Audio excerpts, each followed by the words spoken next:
had to put a name to the conspiracy that's come down to us through the ages, that some call the Illuminati, some other people call it other things. But I think if you boil it down to its purest, simplest form, you would identify it essentially as Freemasonry. Now that might surprise some of you, but understand that Masonry has been around a long, long time. It may not have always been called Freemasonry, but Masons itself brag about the fact that their first Mason was Tubal-Cain. Now Tubal-Cain, if you know your Bible, was the seventh man from Adam by way of Cain, and he was the guy that invented metalworking. And he is supposedly the first Mason. Now that's pretty far back to start a conspiracy. Then of course you have the flood. After the flood, the Masons say that the first Mason was Nimrod. Now of course we all know who Nimrod was. He's the guy that helped build the Tower of Babel. Now, that's pretty good Masonry. He was the person who basically had the idea for a one world government. He wanted to start a United Nations.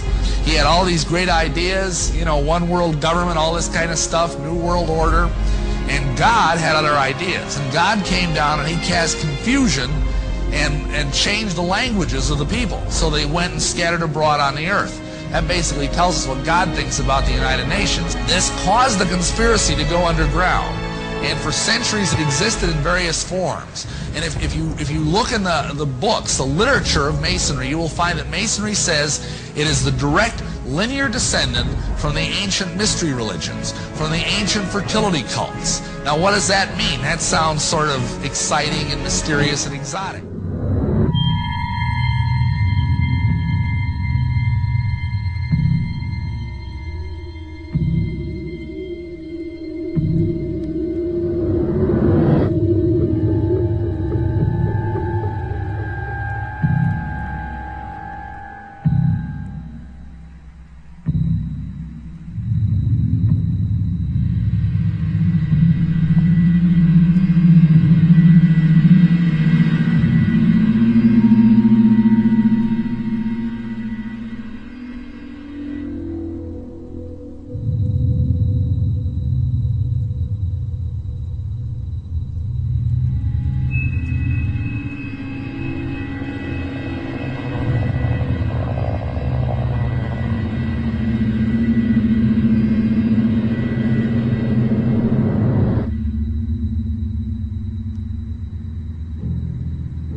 القارة الأمريكية يعني اكتشفت عند وصول كولومبوس إليها سنة 1492 وظلت يعني سنوات طويلة غير يعني مستعمرة من الأوروبيين. والحقيقة أن يعني الفضل في استيطان القارة الأمريكية يعود ليس إلى الحكومات الأوروبية. يعني فكرة استيطان القارة الأمريكية البكر فكرة نبتت في ذهن الحركات السرية، وهي التي تتولى تطبيقها في الفعل. وكانت فلسفة طبعا الماسونية والحركات السرية التي هي جسم كبير متشعب في أوروبا وفي تاريخ الغرب يعني وفي حالة صراع مستديم مع سلطاته ومع القوى العقائدية والتاريخية والملكية فيه. كانت فكرة هذه الحركات أن القارة الأمريكية أرض بكر وخالية من العوائق، فليس فيها سلطات وليس لها تاريخ وليس فيها عقائد وليس هناك حواجز تحول بين من يسيطر عليها وبين أن يشكل مجتمعا جديدا بأفكاره هو وبأهدافه هو ولغاياته هو، وأن يسير هذا المجتمع أو هذا العالم الذي سوف يتكون إلى حيث يريد. فيعني يختصر ذلك عبارة يعني تشير في الأدبيات الماسونية هي أنهم فطنوا إلى أن القارة الأمريكية هي التي ستحسم مصير العالم. من يسيطر على هذه الأرض البكر ويتمكن من إقامة عالم فيها بقواعده وقانونه ولغاياته هو الذي سيتمكن مع الوقت من السير بالعالم إلى ما يريد. فطبعا لا نريد الاستطراد في كلام نظري، لكن نقول تاريخيا أن أول عملية استيطان للقارة الأمريكية كانت سنة 1587. هذه المحاولة رائدة، والتي هي أول عملية استيطان تاريخية للقارة الأمريكية الذي قام بها وهو السير والتر ريد. كان أحد كبار أعضاء حركة الروزيكروشن، وهذه الحركة هي توأم الماسونية، ولكنها أكثر منها انغلاقا وأكثر سرية وهكذا. We have before us the opportunity to forge for ourselves and for future generations a new world order, a world where the rule of law, not the law of the jungle, governs the conduct of nations. When we are successful, and we will be, we have a real chance at this new world order. Satan does have plans for a one-world government, and you have to control the money. Illuminized Masonic symbolism is all over America. On the back of the dollar bill on the left-hand side above the pyramid it says Annuit Coeptus, which means our enterprise is now a success, or a crowned success. So what enterprise does it mean? Well, Novus Ordo Seclorum near the bottom, Novus meaning new, Ordo is order, Seclorum is where we get our word secular, meaning the world. So it means new order of the world, simply new world order. So what it's saying is the New World Order is now a crowned success. This was put on the dollar bill in 1934. 1934 is when the Federal Reserve took total control of the United States monetary system. The Fed is essentially controlled by two Illuminati bloodlines, the Rothschilds and the Rockefellers. President Franklin D. Roosevelt, a 32nd degree Scottish Rite Mason, placed the seal on the dollar bill.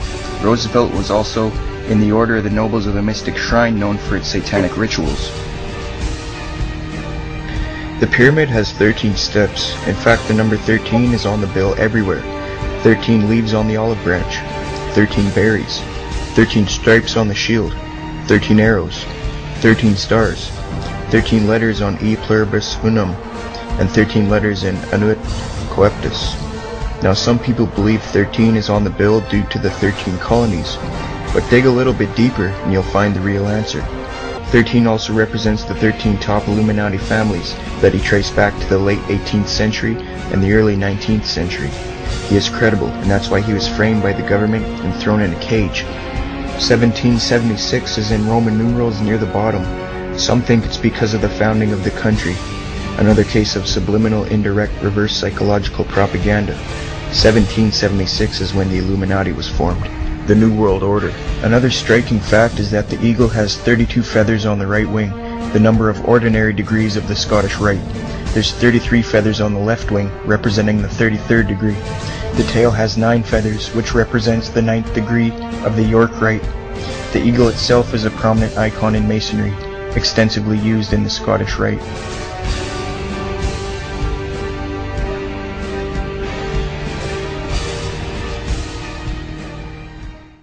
Many of the United States presidents have blood relations with each other. The Bush lineage has blood ties to a great number of former presidents.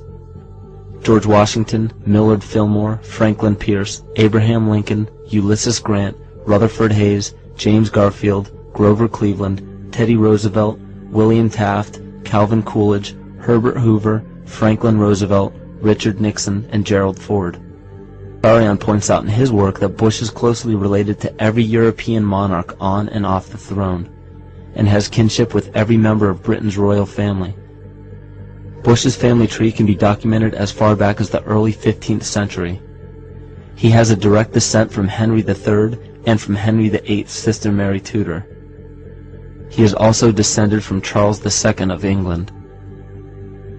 And we also find that George W. Bush is a direct descendant of Godfrey de Bouillon. Godfrey was the first king of Jerusalem after he recaptured it from the Saracens, which was the name for the Islamic faith during the Middle Ages. It is interesting to note that the current occupation of the United States in the Middle East was re-established by the same family, George Bush Sr. in 1991, and again by George Bush Jr. in 2003. George Bush Jr. is then found to be a cousin to both opposing candidates of his 2 terms in office, Al Gore and John Kerry.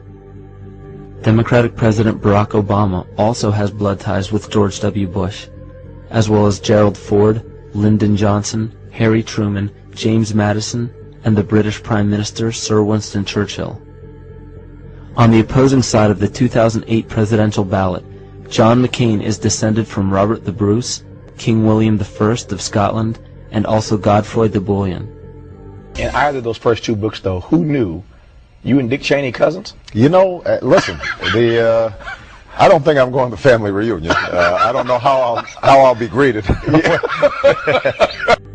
We all know his father, but what about his cousins?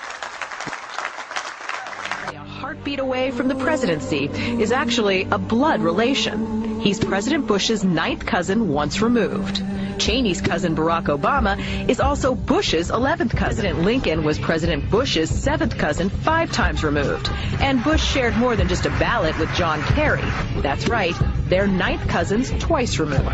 Trace the family tree far enough, and you get Madonna, Celine Dion, and Tom Hanks. Christine, you've heard the adage politics makes strange bedfellows. Apparently politics also makes for strange relations. Thanks to the New England Historic Genealogical Society, we now know the presidential candidates are related to a host of famous and historic figures. In this primary campaign. I opposed this war in 2002. But do you know their relatives? Obama is distantly related to 6 presidents: George W. and George H.W. Bush, Gerald Ford, Lyndon Johnson, Harry S. Truman, and James Madison. Obama's family tree also includes Sir Winston Churchill and Civil War General Robert E. Lee. Thank you all. Thank you. She's also related to beatnik author Jack Kerouac and the wife of Prince Charles of England. John McCain's ancestry was more difficult to trace, but it's known he's the 6th cousin of First Lady Laura Bush.